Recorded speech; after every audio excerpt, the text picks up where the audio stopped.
খোয়াইনি ডিএমনি याक्ति মন্ত্রী বক্রক নরেন্দ্র মোদী ন লেটার রহলাইখা भारतीय मजदूर संघ তিনি বরনি কাইসিनै সানমুং সাनलायै अ डेपुटेशन लेखा रेलि खालायो सानमुं रकनि बिसिङाव दङ सेबो खालायनायनि ESIC नि रां 21,000 नि सिमि बांग्रिवै 42,000 खालायनायनि EPF पेन्सन 1,000 नि बांग्रिवै 7,500 खालायनायनि ताल ताई EPF नि रां 15,000 नि सिमि 30,000 खालायनायनि आबाइकेनो जुदा जुदा सेबसाबनो रां बांग्रानि बैबाक्सानो सामुं तांनाय रकनि अनरियाम बांग्रानि कन्ट्रेक्ट वार्कार रकनो समानखायै रां मान रनानि ताई काइजिनै सानमुंनो खबै जुदा जुदा সানমুক্তি তিনি মজদুর সংঘের উদ্যোগে আপনারা স্মারকলিপির প্রধানে মিলিত হয়েছেন।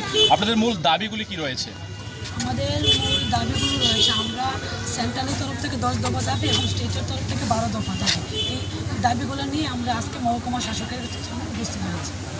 কি দাবি রয়েছে আপনাদের? আমাদের সেন্ট্রাল যে দাবিগুলো আছে সেগুলো হলো ন্যূনতম মাসিক বেতন যাতে বাড়িয়ে 30,000 টাকা করা হয়, ESIC এর আওতাভুক্ত বেতনের ঊর্ধ্বসীমা 21,000 থেকে 42,000 টাকা করা, ন্যূনতম EPS পেনশন বাড়িয়ে মাসিক 27,500 টাকা করা, তারপর EPS এর আওতাভুক্ত বেতন সীমা 15,000 থেকে 30,000, বোনাস গণনার ঊর্ধ্বসীমা 7,000 টাকা থেকে 18,000 টাকা করা, বোনাস পাওয়ার যোগ্যতার বেতনের ঊর্ধ্বসীমা, স্কিম কর্মীদের সামরিক ভাতা বৃদ্ধি, চুক্তিভিত্তিক কর্মীদের সমান কাজের জন্য সমান বেতন দেওয়া, শ্রম আইন বা লেবার কোডে থাকা শ্রমিক বিরোধী বিধানগুলি বাতিল করা এবং গ্র্যাচুইটির ঊর্ধ্বসীমা বাড়িয়ে 40 লক্ষ টাকা করা। তাছাড়াও আছে আমাদের স্টেটেরও দাবি আছে, সেগুলো ত্রিপুরা রাজ্যের পরিবহন শ্রমিকদের কল্যাণ সামাজিক সুরক্ষা নিশ্চিত করার লক্ষ্যে একটি স্বতন্ত্র পরিবহন শ্রমিক কল্যাণ বোর্ড গঠন করতে হবে।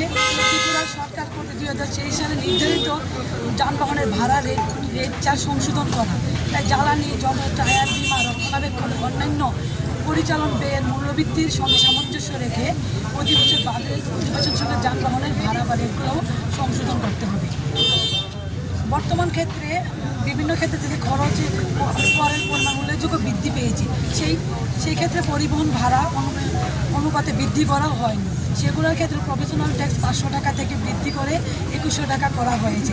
একইভাবে যানবাহনের ফিটনেস ফি এক ধাপে 40% বৃদ্ধি নির্দেশ করে। অথচ যানবাহনের ভাড়ার ক্ষেত্রে 2021 থেকে 23 পর্যন্ত 0.9% প্রতি কিলোমিটার বৃদ্ধি করা হয়েছে। ফলে পরিবহন মালিক ও শ্রমিকদের উপর ক্রমবর্ধমান আর্থিক চাপ বৃদ্ধি পেয়েছে। সরকারি ফি, কর, অন্যান্য ব্যয়ের বৃদ্ধি এবং পরিবহন ভাড়ার বৃদ্ধির মধ্যে এই বৈষম্য দূর করতে হবে এবং প্রতি বছর বাস্তব ব্যয়ের ভিত্তিতে ভাড়া রেট চার্জ নির্ধারণ করতে হবে। রাজ্যের বাণিজ্যিক যানবাহনের উপর আরোপিত পেশাগত কর বর্তমানে নির্ধারিত 2100 টাকা থেকে কমিয়ে LMB, অটো রিক্সা, ই-রিক্সার ক্ষেত্রে 100 টাকা, MNB এর ক্ষেত্রে 200 টাকা এবং HMB এর ক্ষেত্রে 300 টাকা নির্ধারণ করতে হবে।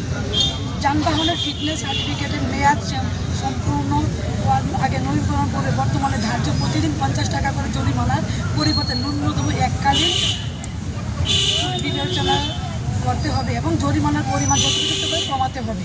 সরকারি কর্মচারীদের বেতন কাঠামো সংশোধনের জন্য ত্রিপুরায় 8ম বেতন কমিশন গঠন করতে হবে এবং একই সঙ্গে বকেয়া 19% দিয়ে দিতে হবে। সরকারি কর্মচারীদের মহার্ঘভাতা দিয়ে বৃদ্ধি করা এবং স্কিম কর্মীদের সম্মানীয় অনুপাতিক হারে বৃদ্ধি করা।